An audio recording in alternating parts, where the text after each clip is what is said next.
Hello friends, welcome to part 2 of the HB90 system in brief from my personal planner.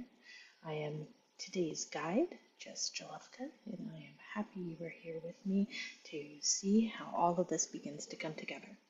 Just a reminder that I am not the creator of this planner, but it is actually a creation of Sarra, and you can find this planner on her Etsy shop.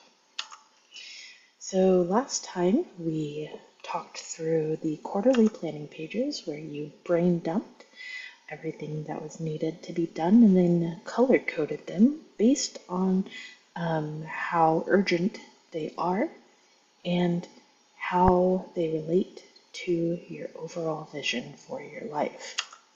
He then created a time estimation for at least 1 week, if not more often, depending on how regular your schedule is, and figured out exactly how much time you would have available each quarter, right? So you are looking at all 3 months of the quarter, and based on vacations, holidays, buffer days, and just what you have going on each day, how much time is available to you to work on these different goals. Then we set up our goals, and because I love using a little bit of color, I color coded them, and primarily the pages following out through here will be centered around goal number 2 or goal number 1. I guess we'll find out. Okay. So that takes me here to my newest time block, and again this is for July 4th through July 24th. So you will notice that everything that was previously in blue and in orange is now all brown. It is taken up, and this includes downtime, tutoring, professional development, lunch, dinner, breakfast, waking up, going to bed, all of that jazz. What I have left are my free blocks, task blocks, which have now been color coded according to when I want to work on my goals. Is this probably going to happen? No, but I like to live dangerously. So you will see that in those 3 weeks, I have modified my number of available task blocks to 84, 28 of which I am dedicating to my first goal, 29 to my second, and 25 to my third. If I ever need to go back and figure out which one is which, I visit this page where everything is color-coded. All right, so I then look at the projects that are going to support my goals and figure out what do I actually have time for. So this is goal number 2, create 3 modern classroom project courses to improve student learning and engagement by 25%, 40%, or 50%.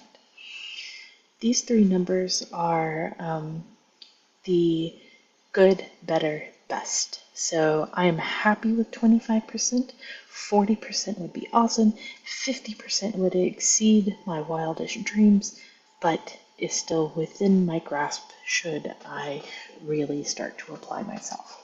Okay, so originally I had listed down all of these projects, and the difference between projects and tasks is that projects are going to be comprised of multiple things to do. Tasks can be completed without additional steps to them. If there's multiple steps, it's not a task, it's a project, right? So a task can usually be completed within a day or several hours or even one task block. So I started out with listing out all of the things that needed to be done by the end of my quarter, which is October 2nd. And I actually realized that a couple of these things I was hoping to have done in June before the quarter starts. So I removed those from my estimate. And then I had to realistically think about how much time each project was going to take me to complete in terms of task blocks. Now remember, task blocks are 30 minutes of time. So for example, Unit 1 for English 3 is going to take me 30 task blocks. That's approximately 15 hours of work. Considering I've never done this, I have no idea how much time it's going to actually take me. So this is an estimate, but I'm running with it. I'm gonna hope for the best and we'll see what happens. The little check marks mean that I am able to actually include this in my quarterly plan. Now, going back, I would cross out the ones that I'm planning for June, but nonetheless, they are accounted for one way or another. We then break down how long, in terms of days, each of these tasks are going to take. So for example, English 3 Unit 1, I would begin it immediately on July 4th. And because I think it's going to take me 30 task blocks, I then come back here and I say, okay, green is my number of task blocks for that particular goal. I have 28 in a week. However, in that first week, I'm going to be gone Friday, Saturday, and Sunday. So I will be able to work on this Monday, Tuesday. Notice I have no task blocks here for Wednesday or Thursday that are in green, so I'm going to skip those. So that gives me 1, 2, 3, 4, 5, 6, 7, 8, 9, 10, 11, 12, 13, 14. That gives me 14 task blocks in that first week. So I go to my second week, and when I'm thinking about my weeks, this is what I'm looking at right here. So I look at my second week and I say, okay, I have nothing else going on that particular week. So I can keep adding up my green squares until I get to 30. Turns out that's going to be July 15th, which is a lot longer than I was originally planning on taking for getting a single unit done. This is where the beauty of the system starts to come in. We are so bad, especially those of you who may have ADHD or another type of neurodivergence like I do. We are so bad at taking on more than we can actually chew. And we don't understand why we can't get everything done. When you break down your time like this, when you look at how much time do you actually have, look at your whole quarter, right? You've got 45 task blocks throughout 1 week. 45 task blocks is only 22.5 hours to work on your goals, or my goals in this instance. Doing all of this work means that you are going to know exactly what you can accomplish in the number of task blocks that you have, right? So when I am adding up all of these task blocks here for goal number 2, plus the ones for goal number 1, plus the ones for goal number 3, they can't equal more than this, which is 627. Right? I have to cross out projects that are not going to get done, that will be saved for future quarters, because they will not fit in my 627 task blocks.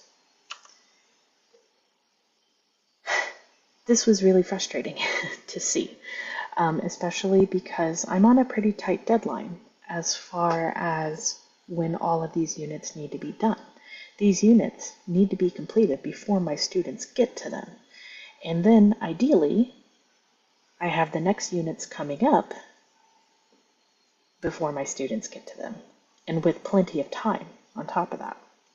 So I am kind of alternating here, a little bit, English 3, English 4, English 3, English 4, and then my AP Language and Composition course, which is coming a little bit later because I need to attend a week-long professional development offered by College Board in order to actually start doing these. So there will be much more of a time crunch on these. Now, this is when we go to the project planner. What I would do is I would take this project, I would put it under the project planner as English 3 Unit 1, and I would list out everything that I need to do to complete that project. Now, here I'm using an example from the goal of spending time on my manuscript because I keep a separate workflow checklist for completing everything in my units. I did not feel it was necessary to write it out all again. Instead, I took the individual tasks and I put them on my Kanban board, which I will show you in just a minute. So instead, what I'm going to give you here is a project planning page from my goal of completing a manuscript by 2023. And the project / goal for this quarter, I kind of made the two one and the same, is to spend at minimum 30 hours, ideally 50 hours, on a chosen manuscript. My start date is the beginning of the quarter, July 4th, and my end date is October 2nd. I gave myself 60 task blocks because this was realistically what I was going to have. Now, originally I had put 60 as my minimum, as in 60 hours, which was 120 task blocks. And as I was adding up my projects that had deadlines attached to them, there was no way that I was going to be able to spend 60 hours on a manuscript. So I revised that number until I met my limit of 627 task blocks and got 60 task blocks instead. Now notice that there's also a spot here for actual task blocks used, and this is going to be really helpful at the end when I'm estimating in the future how much time I need to complete a particular goal. So I start writing down what the individual tasks are. So for example, week 1, 2.5 hours, 5 task blocks. Week 2, 2.5 hours of writing, 5 task blocks, etc., etc. Setting up a spent tracker is going to be 1 task block. Finishing the 12-week year for writers plus the exercises, 10 task blocks, so on and so forth.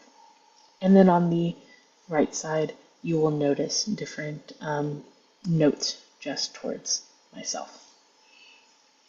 So this is how you move from your brainstorming to your goals, to your projects, to your tasks. Now, this is the fun part. I got to move my tasks onto little sticky notes onto my Kanban board. Now, this is for back to that a different goal here. This was my goal about teaching at the community college. And I have broken down chapters in a book that I want to read, all of the major assignments for 2 graduate classes that I must finish in order to be able to teach at the college, as well as a couple of known tasks that I need to do for the college itself. So every time I'm ready to tackle one of these, I will move it down to the doing section, and then when I'm finished, stick it at the bottom for my done. And that way I can have a very visual reminder of exactly what I am accomplishing each day. Now, everything on this sticky note is designed to take really no more than 1 day to complete, depending on what exactly it is. If it is a paper that is assigned, it might take a few days. But for the most part, reading a couple of chapters, watching a webinar, uploading a document, whatever, it should get finished within a day so that I am making very visible, measurable progress. Now this is where I take my tasks that I've identified in my projects, and I am in my projects